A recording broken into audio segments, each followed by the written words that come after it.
Of Pakistan होती है कि इसको जल्दी से इसके हाथ पीले कर दें और उसके बाद वो बेचारी नीली होती रहे सारी जिंदगी के लिए, वो किसी को कुछ नहीं पता होगा। ये कंसिडरेशन होती है और कंसिडरेशन होनी चाहिए। बहुत शुक्रिया फैसल शकील साहब। और आपका ये जुमला मैं समझती हूँ एक कलीदी जुमला बन जाएगा कि वालिदैन चाहते हैं कि हाथ पीले हो जाएं चाहे सारी जिंदगी नीली होती रहे, और वो नीली मार पिटने से होती रहे, तशद्दुद से मार पिटने से होती। जी बिल्कुल बिल्कुल।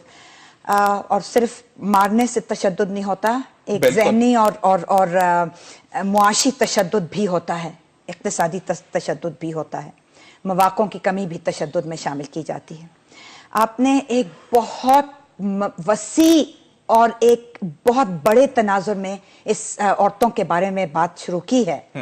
मैं चाहूंगी कि अगर आप इसको आहिस्ता आहिस्ता करके कानूनी पहलू, सियासी पहलू, मजहबी और समाजी पहलू, इक्तिसादी पहलू, काम के लिहाज से औरतों के जो काम करने का जो इश्यूज आ जाते हैं, क्या मसाइल हैं, बहुत सब्जेक्ट बन जाएगा। मैं नैरो इसको करना चाह रहा था। इसलिए ये लेकर आई थी आपको दिखाने के लिए कि अगर हम सिर्फ एक पहलू ले लें कि अगले साल पाकिस्तान में जनरल इलेक्शन का साल है, इंतखाबात होंगे। बिल्कुल ठीक।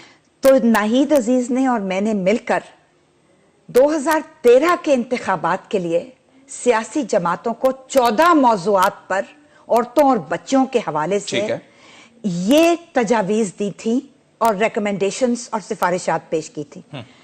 मुझे अफसोस है, अब एक कोई सिरा तो पकड़ना है ना इश्यूज का। आपने इतना एक पूरी की पूरी आपने टोकरी इश्यूज की अपने इब्तिदाई कलिमात में। तो मैं सिर्फ इतना 2013 के इलेक्शन की क्योंकि बात शुरू हुई, आपको सुनकर हैरत होगी कि दाईं जानिब की सियासी जमातें, बाईं जानिब की सियासी जमातें, मजहबी अपने आप को सो कॉल्ड सेल्फ स्टाइल्ड मुबैना तौर पर मजहबी जमातें, दरमियान की जमातें, किसी ने कोई सिफारिशात इनमें से नहीं ली।